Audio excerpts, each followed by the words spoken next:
Okay, welcome to all. Wanted to talk here about the a relationship here, which is fairly well attested via scholars and the historical record between Constantine and the Flavian dynasty. So we must remember here that Constantine really helps us harmonize the Christian religion really into one faith and gets rid of all of the confusion, the competing accounts, competing gospel literature, all of this stuff that comes from the I think what was originally a Gnostic branch of Christianity that existed alongside, I think, the very early forms here of Roman Christianity, which must have incorporated the Flavian these Flavian motifs and so on.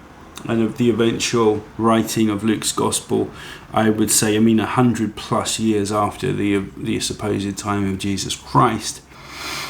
I was looking it's again been known to me for some time, but looking at the Arch of Constantine here in Rome, and it's situated right between the Forum and the Colosseum. Now, Colosseum and the Forum the Colosseum was built started anyway by Vespasian, finished under Titus, I think, and the Tito, the Arco de Tito as well, the Arch of Titus.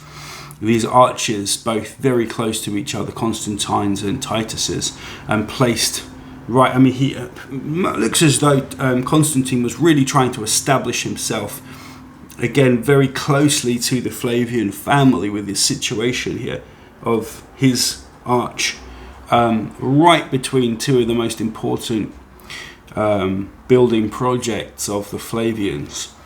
We're going to find out there's actually quite a lot to do with Constantine the Great here and his revivifying, rekindling and really enforcing his reign here as a kickback to the Flavian dynasty. And we have to remember as well that it was the end of the Julio-Claudians, right? The Caesars, the Caligulas, Neros, and so on. This royal line of emperors, and this establishment now of a new line, completely the commander that Vespasian was. He was not related to the Claudians, the Julians, and I think it appears very much like there was supposed to be a new era here, and the establishment potentially of a new religion.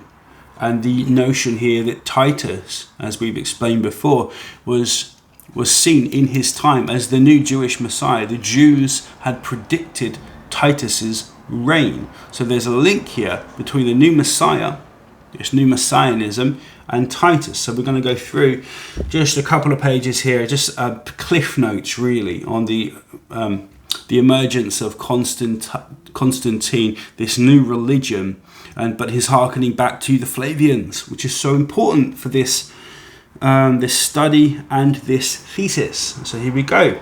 Constantine the Great, it's called in the legacy of the Flavian dynasty, political and ideological continuity. Introduction. In the early 4th century CE, Constantine the Great emerged from the fractured remains of the Tetrarchy to unify the Roman Emperor under a single rule. While his reign is most commonly remembered for his conversion to Christianity and the founding of Constantinople, another important and unprecedented dimension of his rule is the reverence of the Flavian dynasty. Through a careful analysis of naming conventions, architecture, coinage, and imperial ideology, we can trace a deliberate appropriation of Flavian imagery and political legacy in Constantine's reign. Okay. Though he never names the Flavians directly in surviving texts, the evidence points to a profound continuity with the dynasty that restored the Roman Empire after the chaos of Nero and the Civil War, and of course the year of the 4 emperors. Flavian was to emerge victorious from this. Flavian identity and the name Flavius. This is all right, listen up. Constantine's official name, Flavius Valerius Constantinus. Constantinus, mirrors the gens name of the Flavian emperors Vespasian, Titus, and Domitian. While Flavius had become a common imperial name by the 4th century, its adoption and consistent use across Constantine's dynasty suggests more than convention. It signals a symbolic alignment with Vespasian, who also rose from civil war to establish dynastic rule. Historian Timothy Barnes notes Constantine's appropriation of Flavian identity was deliberate.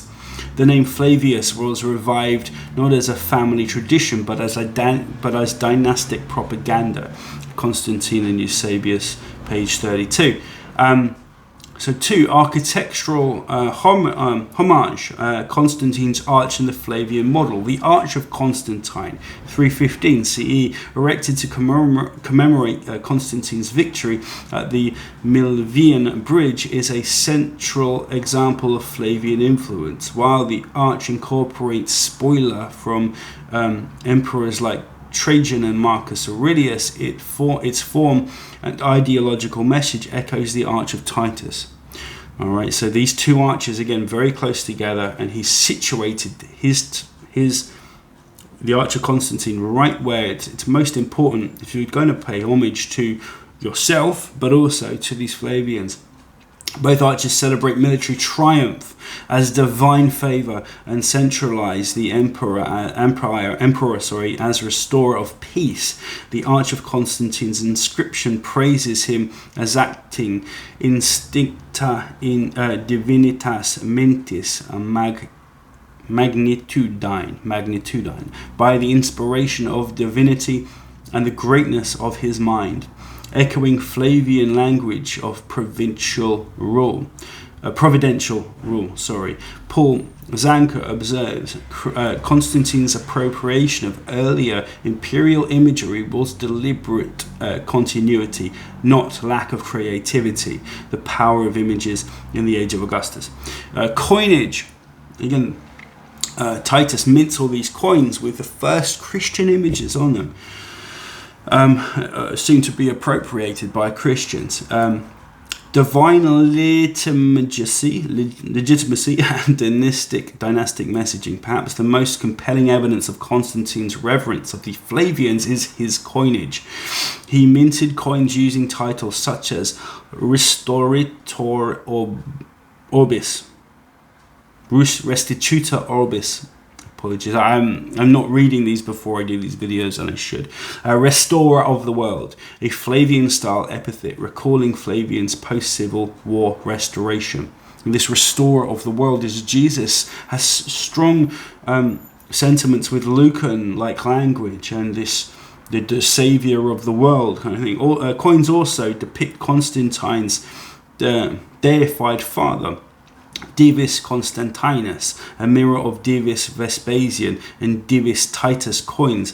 Numismaticist Kenneth Hall explains Constantine's coinage revives the Flavian mode of imperial representation, dynastic continuity, deified fatherhood, divine patronage, only now couched in couched in Christian idioms. So these idioms are the same as the early Christians would use to talk about Jesus. Furthermore, Constantine issues coin types featuring his son alongside himself, just as Vespasian did with Titus and Domitian, reinforcing dynastic legitimacy. The pairing of empire and heir in coinage was a core Flavian strategy, adapted seamlessly into Constantine's imperial propaganda.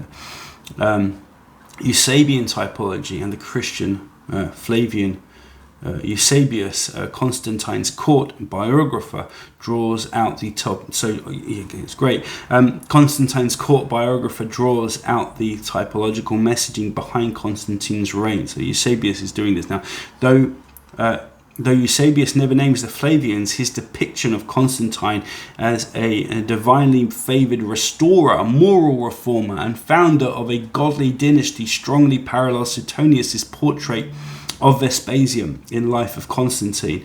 1-8 Eusebius writes, "He alone of all emperors was the beginning of time, from the beginning of time, was made manifest as the friend of God. Okay, so Constantine, and again, same verbiage, same idea here. Paul Stevenson concludes the adoption of the Flavian name and style reveals Constantine's desire to cast himself as the new Vespasian, restorer, conqueror, and founder of a dynasty. Constantine, Roman Emperor, Christian victor. Conclusion. Constantine never explicitly honours the Flavians by name, all right, but the symbolic architecture of his rule, his statured is saturated with Flavian imagery and legacy.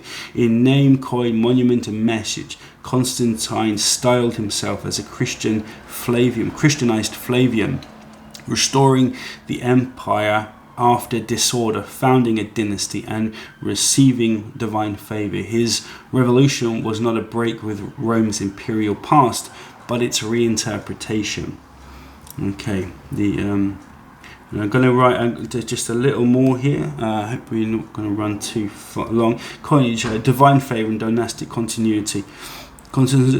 So, yeah. So I'm not actually going to read that, but the same names here: Constantine, Restorator, or Obris.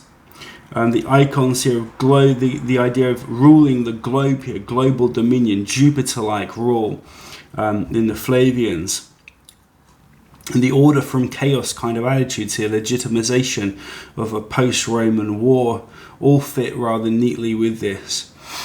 And, it goes on a bit, the Cairo. So I'm just going to read this last bit from Sol and Invictus to Cairo, divine favor on coinage. While the Flavians emphasized Jupiter and Sol as divine patrons, Constantine gradually shifted divine imagery towards Christian motifs.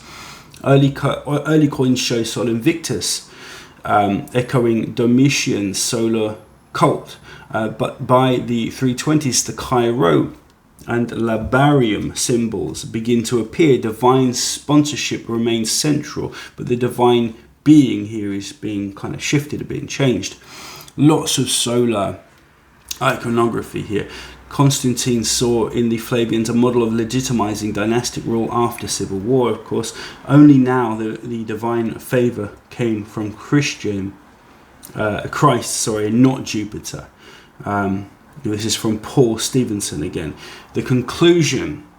Constantine's coinage embodies a Flavian inheritance through his use of title symbols and familial portrayals and divinization practices.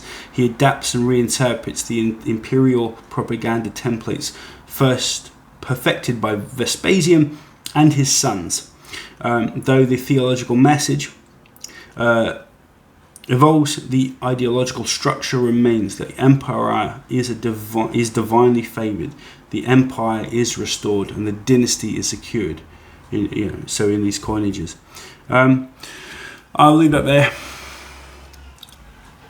There seems to be, though there's no direct evidence here, there might well have been, of course, today of Constantine really favouring, thumbs-upping the Flavians. Lots of the tertiary evidence we can garner here, and the use of the same titles and so on, the use of the same imagery, symbolism, the archaeological evidence here of Titus's arches. There are certainly quite a few arches in Rome, but the way that these things are situated often just shows us, I think, a resonance with these two rulers here, these dynastic rulers, and the idea that they are now, with Constantine, you're getting a harmonization of so many different, and even in the orthodox canon, there is a lot going on, and many books are being added in and taken away. I might do a video on this myself, and even by the time of the Sinaiticus, you still get the Shepherd of Hermas